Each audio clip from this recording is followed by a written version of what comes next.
Suburban Folk is now part of the Ring Media Network. If you're a digital content creator, head over to their website at rringmedia.com. That's rringmedia.com to find out how they can help you. Health, travel, finance, parenting, and home improvement. This is the Suburban Folk Podcast. $250 a month into my child's $529 from the month that they start kindergarten. I should be able to pay for 80% of my child's college. Because I don't trust that most people will eat their vegetables. So usually our kind of standard is 3 servings of vegetables per meal. You take something like a 2x6 and you cut it with a circular saw. That's like a superpower. Those middle school years are not as fun, but at that age, they're still willing to talk to you. Welcome to the Suburban Folk Podcast. I'm your host, Greg. Today's topic is digital marketing. This can be websites, social media, audio, video content, and more. If you're a small business owner looking to build websites or a podcaster like myself looking to build your show and brand, this episode is for you. My guest is Priya Mishra. She has 25 years of goal-driven service in the marketing and technology industries. She's currently the co-founder and COO of Exante Digital, an innovative Australian firm dedicated to bringing out the best in companies through a culturally conditioned approach, delivering the best tailor-fit strategies and solutions to the table. She's also an admired speaker hailing from Sydney, speaking to audiences from companies big and small, and an active marketing blogger teaching everything from fundamentals to groundbreaking concepts. She has also authored several ebooks on various business topics. Thanks, Priya, for taking some time to talk to us today. I'm really interested to find out a little bit more about Exante Digital and what types of clients you're able to help. I thought maybe you could get us started by telling us about your background and how did you get into this particular market? Okay, so I actually started my business 5.5 years ago almost. And before that, I was in a corporate career. So when I started marketing business, I was very much thoughtful before I start. I literally created the whole chart and why it is very suitable for me. Why should I do it? Because I'm doing a career change. I'm from a technology background. And I thought if I'm doing a career change, I has to be very well thought of. So actually laid down whole chart, why it is best suitable option for me. And when I started my career, I started as a marketer. So that somewhere on the back, I felt that it's really good career for me. So also, I did my MBA in finance and marketing. So all that actually add up. And I say, okay, looking at my personality, being ambivert, looking at my knowledge and analytical mind, looking at my interest, this is the best suitable career change for me. What time frame are we talking about here? So you mentioned you started your career in marketing, and then, of course, what you're focusing on now is digital marketing specifically. Were you on the cutting edge, if you will, when these types of technologies or websites were first coming out, or was it fairly established when you started to make that career shift? The market was very fairly established, to be honest. If you know, people talk about SEO very recently, like not more than 7-8 years ago. But SEO is there for many, many years. Website I was building in 90s in Perl, right? It was not PHP, much popular PHP website. There was no WordPress and all, but I was building website when it was a Perl technology at that time. And, Yahoo and AOL was the best search engine back in those days. So I started my career in technology in 90s, to be honest. And I was first started as a COBOL programmer. And now when I started this, it was fairly advanced, to be honest. And when we going forward, when we look at, I'm very futuristic approach kind of a person. I like to be ahead in my industry.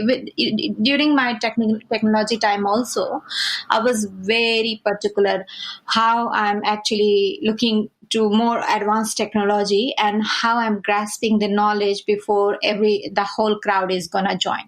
And I'm a big believer of center of excellence. So whatever you do, you have to be excellent in that, because there is no scope for average. people anymore. They are highly competitive. We live in a very highly competitive, especially I'm from India. So India is like back in those days, technology was booming, but now it's the highest revenue generation for the country, right? So there are a lot of people are into the technology. So unless you are part of center of excellence, you're not gonna actually make any difference, make any impact, right? And I'm a big believer of creating an impact, whatever I do in my life. When you are engaging with your clients, do you feel like you have to sort of bring them up to speed because they're not necessarily on the cutting edge? Yeah, that's pretty much the case, to be honest. Right now, a lot of people are actually trying to catch up, especially small to medium businesses. Advanced technology is actually quite sitting in the larger businesses, larger companies and corporates. But when it comes to the modern technology or latest, like voice search, do you know Siri has been there around 9 to 10 years now? And how many people are actually voice search optimized, right? It's been 8 years. And we are searching through voice. Like youngsters are like 20s, people are actually doing most of the search by voice already. Maybe 40s, 50s, 60s are not doing that, but 20s started doing it, right? So how many of us are actually voice search optimized? We are still talking about SEO. So it is a catch-up call, right? And I'm always trying to educate people, be prepared for the future. Because unless you start thinking 3 years, 5 years down the line, it's not gonna, you can't be an industry leader. Okay. Like look at the Amazon. I was listening, Jeff in an interview, and he was talking about people come to me and congratulate me, congratulations for your quarter. But to look at the scenario, I knew that years ago. I don't need to know the current scenario. I'm working on the 3 years down the line, what is going to happen. So I'll be more prominent to the 3 years later what's going to happen rather than what is my current performance is doing in my current quarter, right? And it's happening amongst the very, very niche market and very, very corporate type of culture, but not in the small to medium businesses. With the current environment that we're seeing with the coronavirus, now it may not necessarily hit what your clients are doing day to day or what you're doing for them, but you could see that on a larger scale of the more tech enabled a company is, whether large or small. And I would assume that those small to medium businesses really could be the ones that are affected by not being ahead of the curve. Now, obviously, again, what we're seeing right now is unprecedented and new waters for anybody, but it is just another example of being able to be nimble, I would imagine, so that you know what could happen and what kind of contingencies you have in front of you. Does that seem about right or the right way to look at it? Everybody should have a contingency plan for every type of scenarios. But this was like a very sudden.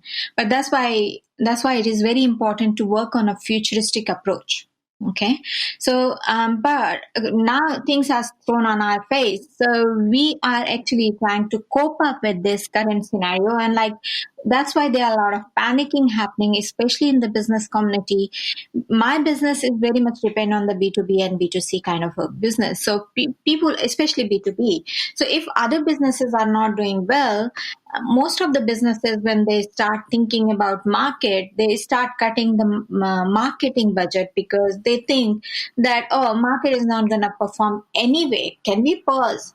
And they don't understand that it's not about I can pause it and you can save your current money, but then you have to invest another few months to catch up the position which you have already gained right now, because it's not about human.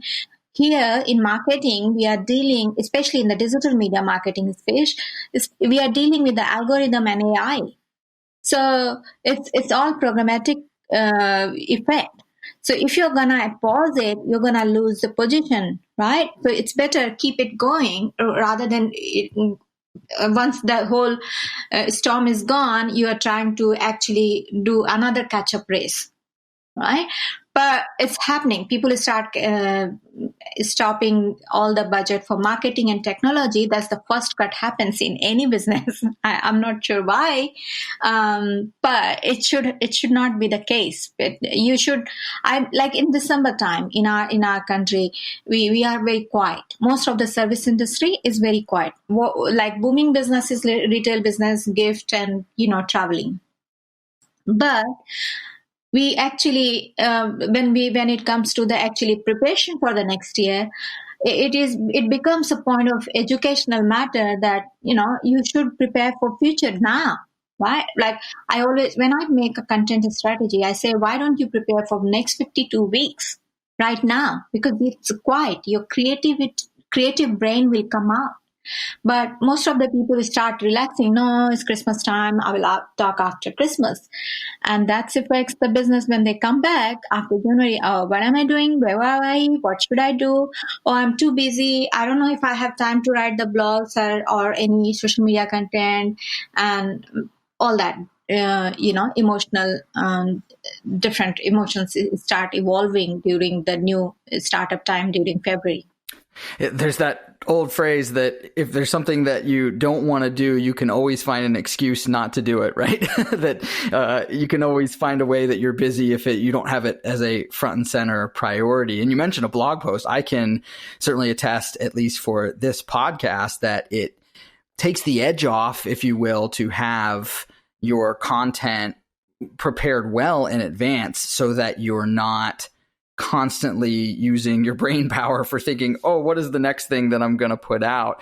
Because if you get to that point, it takes up a lot of energy away from other planning that could be going on. So I would imagine there is definitely a bit of a snowball effect where if you do get behind, like you said, it can either be intentionally taken away if there's budget problems or whatever is going on, or it just isn't as concise as it could be because it's maybe thrown together and you don't get the branding that you're looking for and the messaging that you're looking for. I believe marketing is not about sudden money you need. Marketing is something, when you start thinking business, marketing budget has to be allocated for that.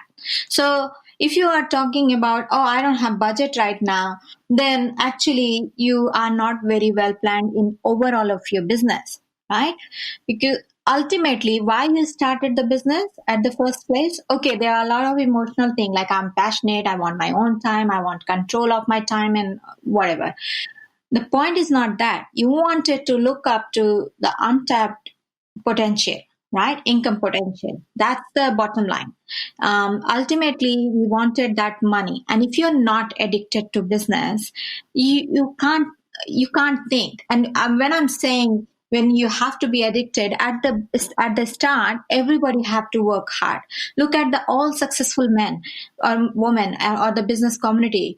Whosoever is successful, they spend a lot of money. They were literally addicted to the business, right? And that addiction it evolves with your passion. And real reflection happens when you actually put your mind and soul at the beginning, and then you know how you're going to sell. And before you sell, you need to do market. And if you're marketing and if you haven't allocated the budget for that, you're going to be a struggler for a while. And that's why you can see first year, a lot of businesses close down, and not because of they don't have lack of passion or they are not hardworking, but they are not very well planned, right? So that's the matter of budget problem is not budget problem. Actually, budget problem is actually initiated by the planning. Yeah, lack of planning and a priority problem potentially, right? So if you're not testing your water, and then you are not thinking about marketing. And if you're not thinking about marketing, how you're going to get the leads and sales and other stuffs. And you cannot offer your best service unless you have 10, 20 people to actually reflect what actually you have. And then you evolve in your first, second years. Whatever you are bringing, it doesn't mean that it's going to be acceptable by the market itself. The consumer is very smart, right? So you can't just throw anything and whatever you want, it will be accepted by the consumer, and you have to understand the consumer's behavior. And your customer is actually best judge, and that's why you need to actually evolve with your business, and to do that you need to test the market. So you need a segmentation of the market. Does that end up occurring at the launch of a business? Is that ever evolving? What is your perspective on figuring out what the market is looking for relative to the offering of a business? See, it depends on what kind of a business you are in. Okay. So say, if you are, first thing, my top layer is actually, am I in a want business or a need business? Right? So tell me one thing. Do you have, like, if you have 6-7 clothes, do you need another clothes, or you want another clothes? Right? Dress. You don't need it anymore. After 7 days cover, right? You don't need it. You want it, right? Are you, if you are buying a designer dresses or designer car, is it a need business or it is a want business, right? You need to think like that. And if you are in a need business, you have to think about volume. If you are in a want business, you need to think about the quality, right, over quantity.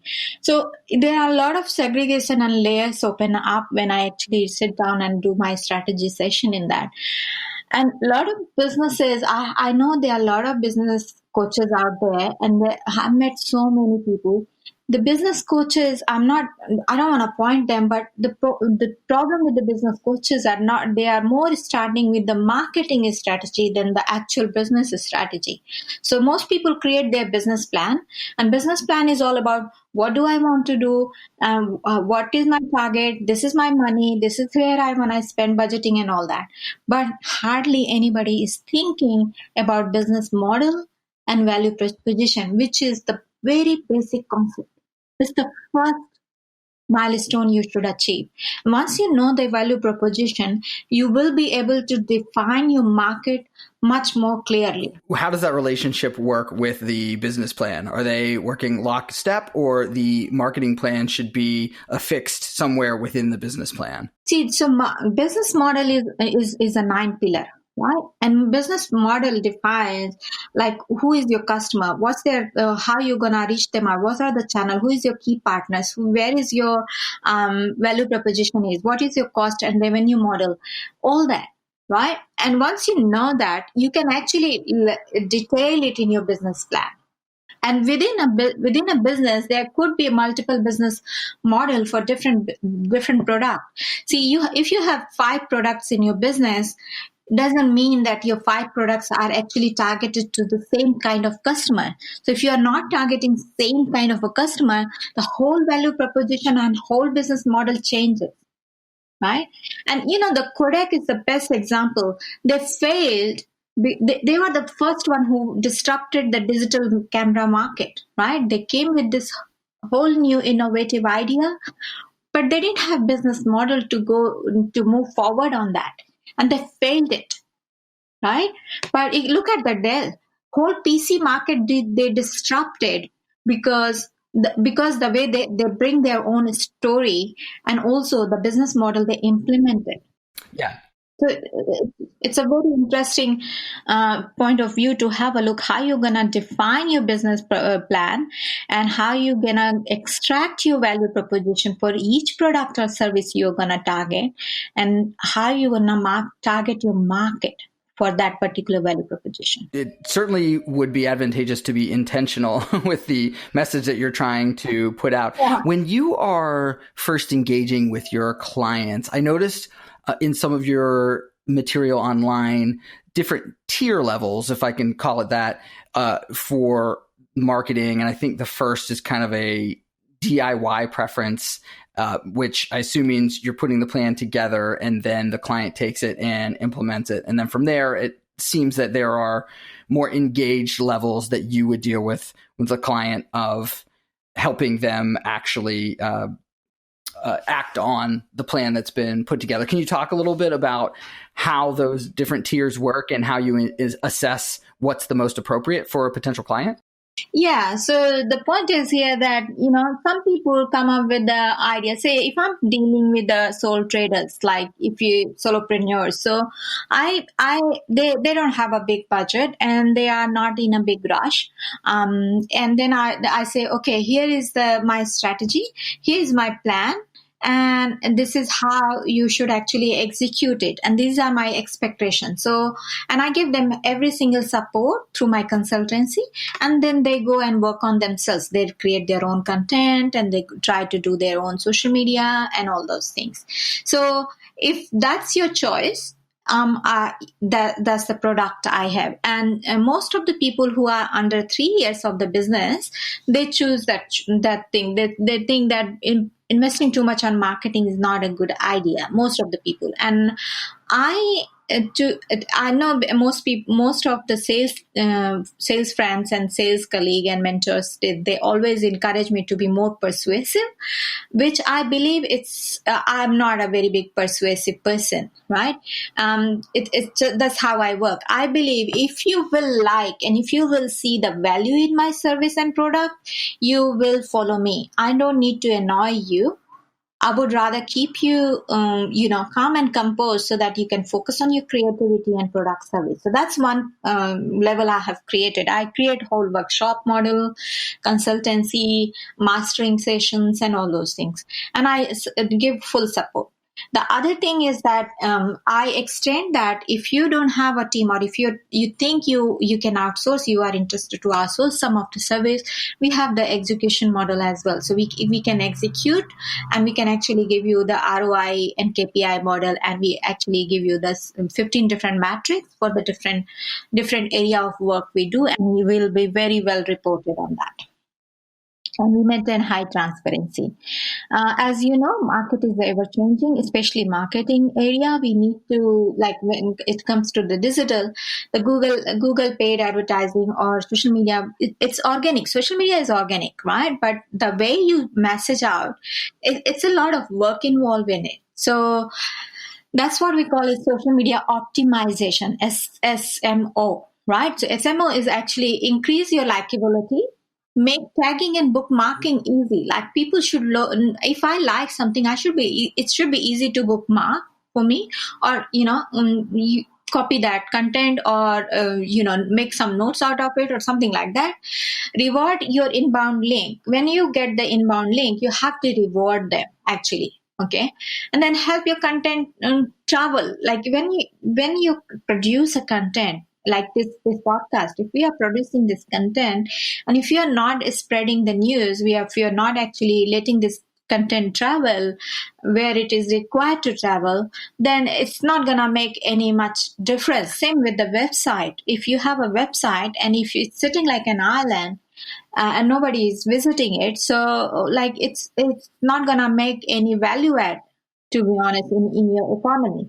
So that's why you really need to think about whatever you are doing, how we are going to attract people, let people travel, give them the ease, and encourage them to actually share and support you, right? So building the relationship is going to be much more important than you think. In past, the whole social media concept started with the 6-degree separation. But now it's actually the algorithm trimmed down to the 3-degree separation. So if your 3rd-degree level of network is actually not getting engaged with you, it's not going to give you any outcome, the content you are producing. So there are a lot of nitty-gritty needs to be thought of and worked on. So depends on what you want to choose, what model you want to choose, we have the option. Ultimately, we want you to grow. In today's current environment, is there a hierarchy of social media versus a website, like with SEO versus the social media optimization, or are they really a symbiotic relationship? See, it has to be a proper relationship. Like you cannot get the outcome by doing one thing and one thing only. And that's why I always talk about let's create an omni effect. Okay, so there is 2 things. People work on multi-channel and omni-channel. So there is a minor difference. It sounds very similar, but the only effect is something where you can actually create the experience. And Google, Facebook, every social media platform, every search engine, they are trying to give the best experience possible for every user or every customer or consumer who is coming on their website. So that's their purpose. And if we are not catching up with that, then it's gonna be very hard to sustain in the market.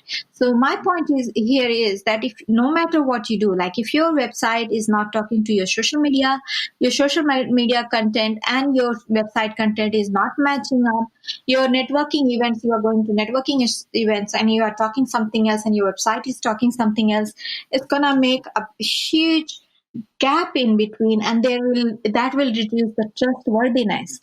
And ultimately, unless people trust you, they're not gonna buy you. And I always say that ultimately we are selling human to human, right? The other human has the emotion involved, and it's all about unconscious educational pattern you are developing with your customer to adopt, observe, and buy. I think that is an important point, and admittedly something that I even continue to learn, especially with social media. It seems almost strange to have such a focus on social media for a business when they were supposedly created for individual people. But as you mentioned, when it comes down to it, there is a trust factor and there is a likability, maybe even is the way to say it, for the person that owns the business in order for clients to want to actually come and do business with you. To be honest, look at the historically, like marketing is not the new thing we are talking about. It's been developed long time ago, during the Venice market explosion at that time. If you remember, there were like thousands of docks were there and all that. So the whole marketing concept developed at that time as a concept. Like there was like a lot of trade happening, but there was not as such marketing agenda established before the Venice market establishment. And the same agenda used by many other marketers in thousands of years, to be honest. But now it's getting more important how you are establishing the trust and relationship. And the body language was always being observed. If you look, I was watching one of a documentary, and when the trading started, there used to be a trademark. And they used to give the coin, and when the people were looking at that trademark, they were establishing a trust. Okay, this is the trustworthy group, and I'm able to buy or give them the credit or not.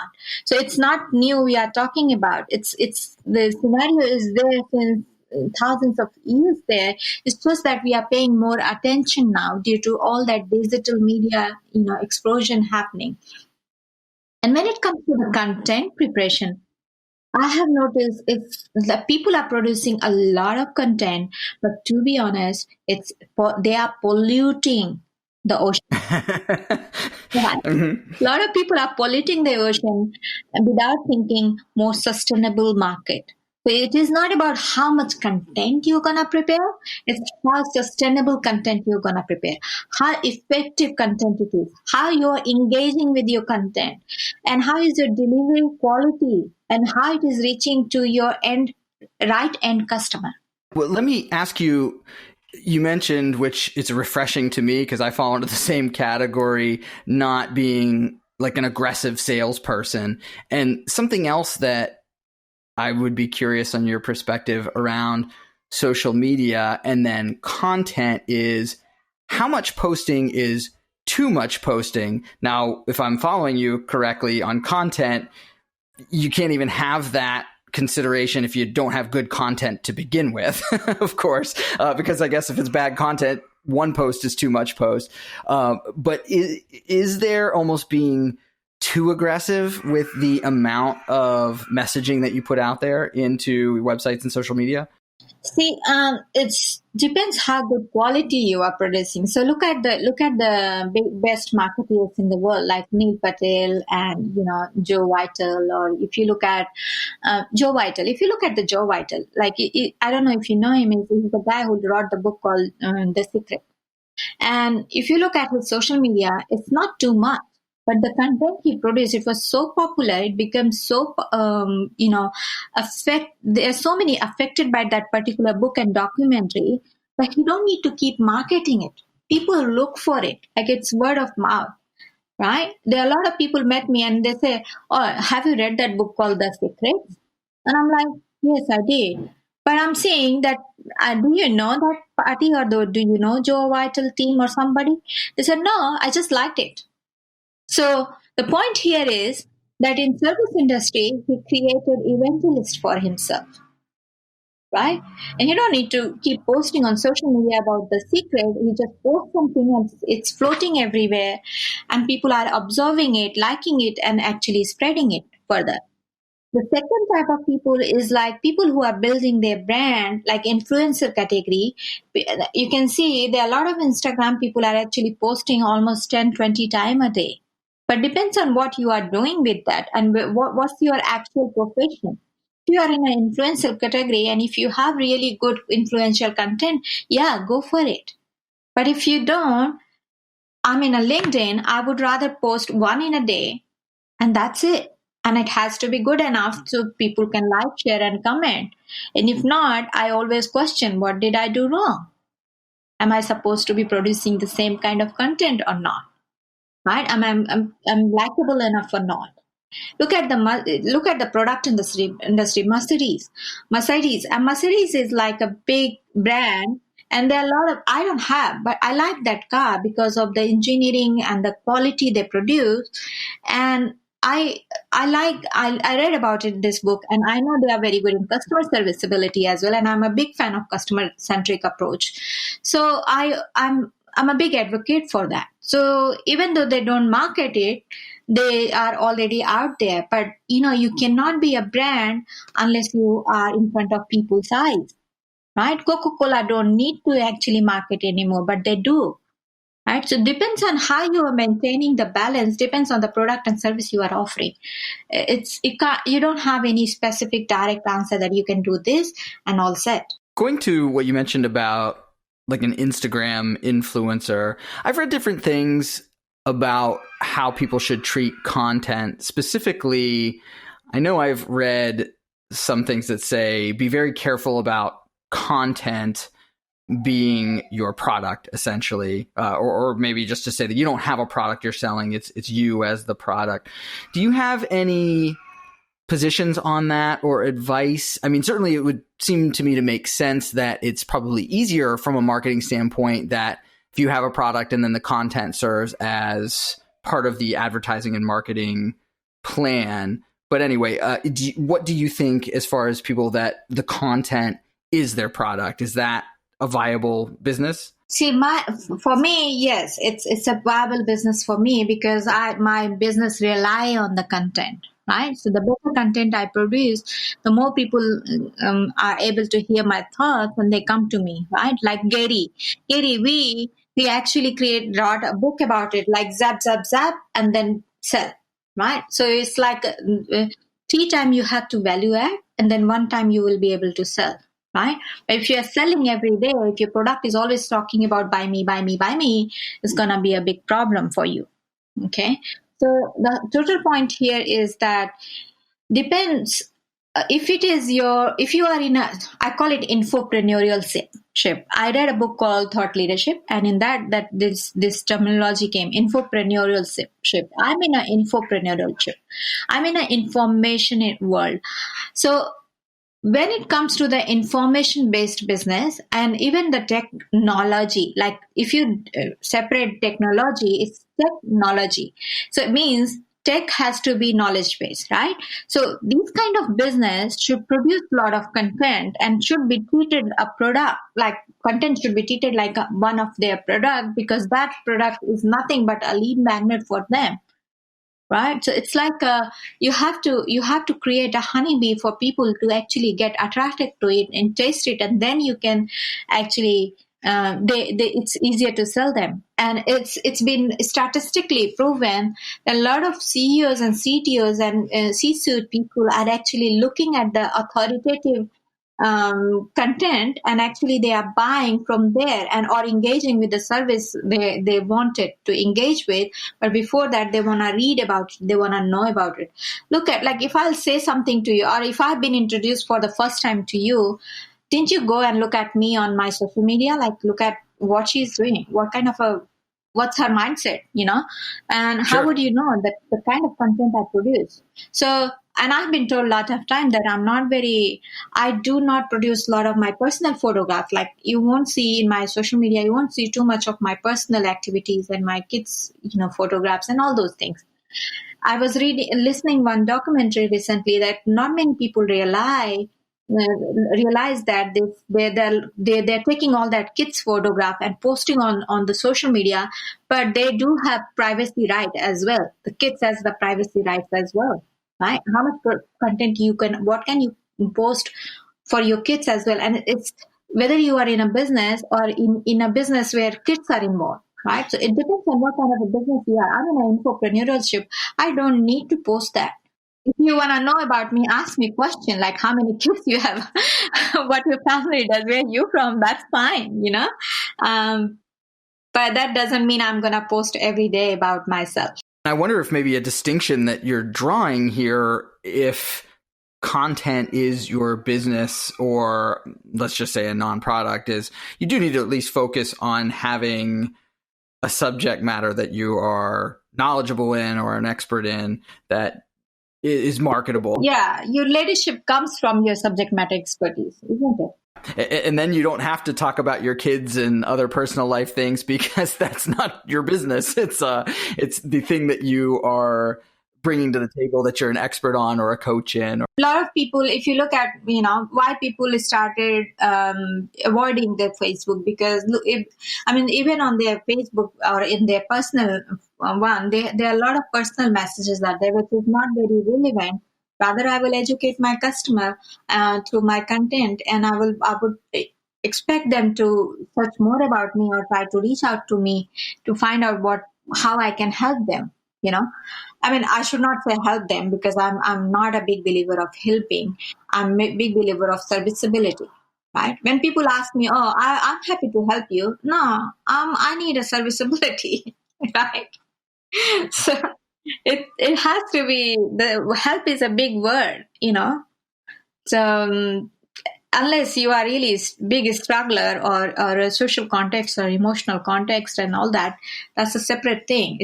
When it comes to the sociology, you need help. But when it comes to the economics, you don't need help. You need serviceability. It's a two different segment. Also, even for your business, at some point, you're expecting your clients to fly on their own, right? That you don't want to be affixed to their operation permanently. The idea is that they can take the plans that you're helping create and operationalize it and thrive at some point on their own, correct? That's why, I have created a framework called Culturally Conditioned. So in that one, I always go and talk about, I educate the team. Right. So I really work well with with the team. So when you have a sales team, you have a marketing team, you have subject matter experts in the company, and there are C-suites and leadership people. So every company needs a brand ambassador. Whether you are hiring the brand ambassador from outside or you are choosing someone within a company, that's up to you. Right? But you have to have a brand ambassador. And if you are talking about brand ambassador, means that person has to have the brand identity, right? And somebody should be able to correlate you with that brand. So like me is a brand ambassador for my own company called Exante. So Priya Mishra has her own identity with the company, because company, that's what you do, right? Not that's who you are, right? So it's a distinguished difference between two different character in same space, right? So that's why I create a brand ambassador within the company who can be a representative, and that could be 1 or 2%, depends the company model. And then I go, and most of the time, if you have noticed, big companies, they don't, the sales team doesn't talk to marketing team, and marketing team is working on some kind of a collateral, and they have been given a high level of vision that, oh, I want 20 leads today or tomorrow or this month, right? But how that is gonna be actually nurtured and retained, and how you're gonna actually create your retention model, that's not been discussed to the marketing team. So there is a big connectivity group difference, right? This two group is not communicating proper. The C-suite has different vision than the actual marketing and sales team. The stakeholders people are writing different kind of a content, and there are so many good team members you are hiring within the team, but you are not utilizing their full potential. So I create a whole culture context and create a whole company culture, how we all can support the marketing team so that they can help us to achieve our vision, right? And your vision, your value has to be actually spread out through your marketing collaterals. Right. A lot of people look at the Trump and Hillary campaign. Like everybody knows what is the slogan of Trump, but not many people remembers the Hillary campaign slogan. Right. And that's happened because there is a big difference in the marketing collateral is not capturing the whole thing. Yeah, that's actually a really good point. It's one that when you get into politics, everybody has their opinion, certainly, but that's something that probably can't be disputed, that when you go to slogans, say what you will about Donald Trump, the marketing part of it certainly is something that stuck. And also, when you're talking about branding and marketing, can you tell me what is the relationship or even maybe definitions of marketing as opposed to branding and then compared to advertising?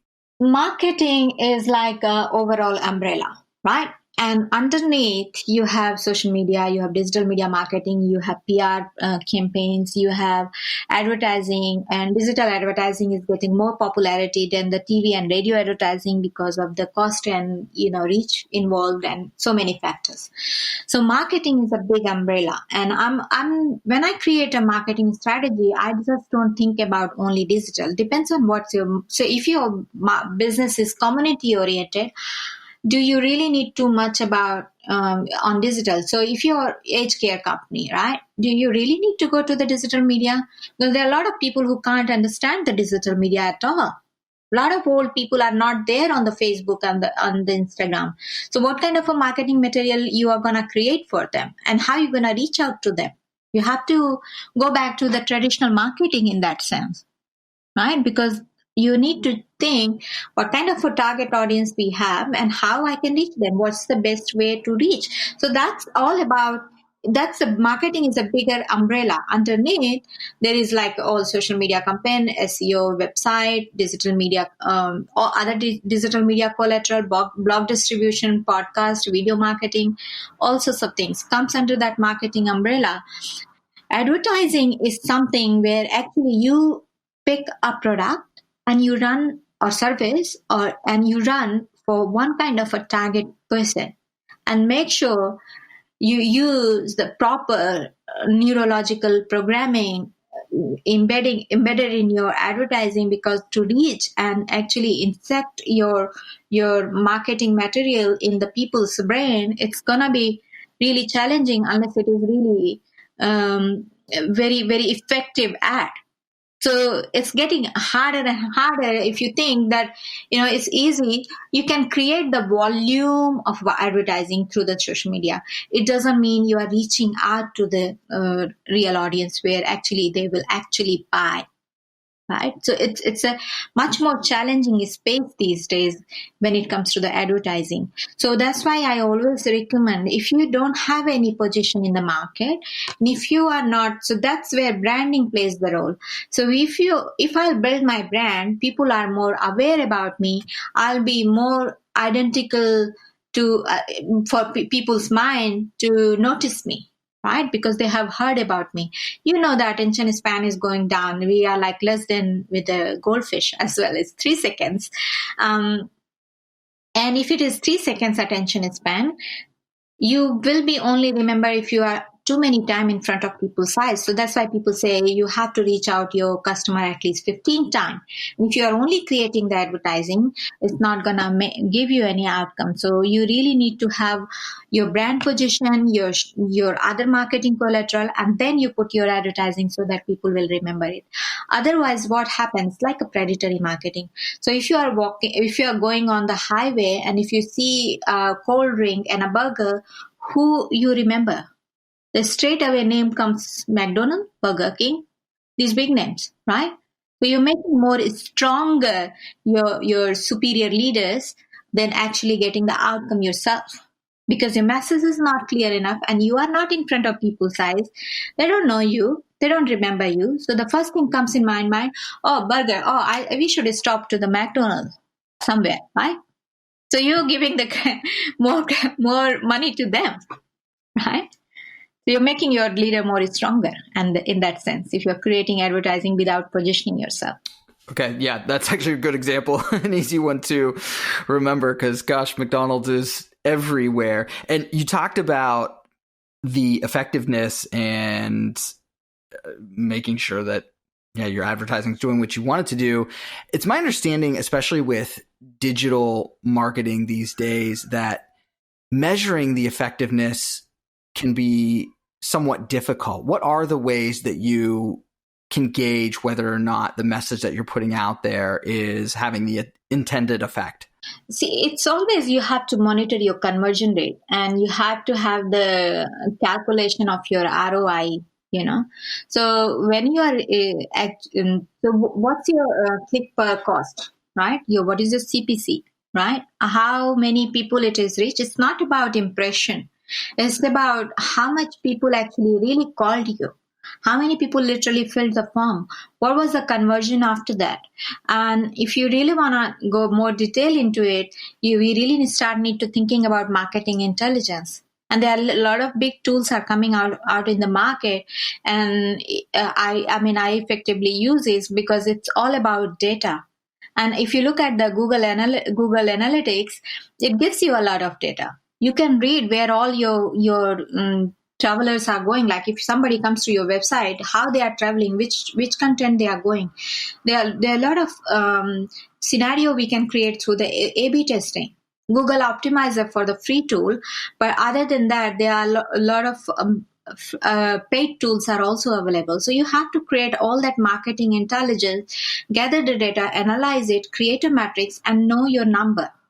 You need to know your magic numbers. Which one is actually performing and which one is not performing and why it is not performing. And then you have to actually optimize.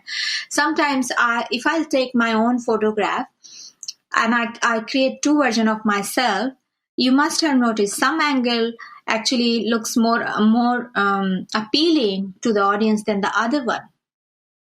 Right? So how can you create even if you are creating one image, how can you find the appeal to the audience, and how can you do the A/B testing? You cannot create one ad and expect to give you the ad outcome. You have to create multiple ads, and then you have to test the market and whatever is performing the best, and your matrix, your magic number, and you will be able to pick and choose. And then that goes back, I assume, to the adjustments that you were talking about earlier in our conversation, that you've got to be able to be nimble enough to go more towards what is showing to be effective, or if, I guess, nothing is being effective, then you've got to be able to change up your plan. And that's why you need experts, because the point here is that if I'm not very good in sales, am I supposed to be doing the sales job? I need to know, being a business owner, I need to know every aspects of the business. Like there are 6-7 pillars. You need to know how HR model works, how finance works. When you start a business, you have to wear multiple hats. That's fine. And that's good learning process for you as well. But if you need to understand, because then you can communicate the language they want to pass on to you, and it will be ease of the environment to work going forward when you grow. But at the same time, if that something is not your expertise, then if you are wasting your important time on that, gaining that expertise, I think you can better earn the money where you are actually very good at, right? So I would rather hire an expert to do the thing and understand the basics. And that's it. That's how I believe business should be working. There's a phrase out there, hopefully I'm not just making this up, that, do you spend time trying to make a duck an eagle, or do you just let the duck be the duck and do what it's good at? And I think in a lot of scenarios, that's what you should do, is focus on what your strengths are and don't work on the things that are not. Yeah, that's where the point comes, is that, you need to work on your business, not in the business. And that happens only if you know what's your expertise. And then you start actually using your strength and actually engaging people with your weakness, So that's where SWOT analysis works. There's so many SWOT, fish chart, and there's so many things available. You can actually find out your strength and weakness, and then you work with your five. There is a Gallup test you can take, and your five strength. Sometimes you don't know, so to identify, sometimes you need to. Right. So when a long time ago, I did a psychometric test during my corporate career, that I'm a really true leader. I have a very good leadership ability, right? So I always strive for, and I feel very happy when it comes to the power position, right? And I'm not very good at actually very nitty-gritty work. Like, I like detailing and doing nitty-gritty work is two different things. Okay, so I'm a detailed person, but at the same time, I don't like doing the nitty gritty job, whereas I feel like I'm underutilizing myself, right? And I like the power position, and I have a true leadership. That time they have created the Hitler type of character and the Gandhian character, and there were 6-7 different kind of characters on the leadership position, and my matrix were quite close to the Gandhian characters. Well, one more question before I let you go.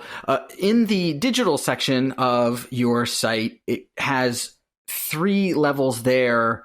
I saw online tsunami, a ripple, and a splash. Can you tell me what the difference between those levels are? So this concept I brought it 3 years ago, and what happens when you wanna just do a little bit of marketing, I can showcase you through the splash, and then tsunami is actually more of a like you go everywhere concept. Like you have to have a big bang marketing strategy for yourself. Like, you have to present yourself out there. You are ready to do the big bang effect in your brand positioning concept. I imagine also that comes in the assessment of a potential client, of how much they currently have. Yeah, so I get to know where you stand right now and where you want to head.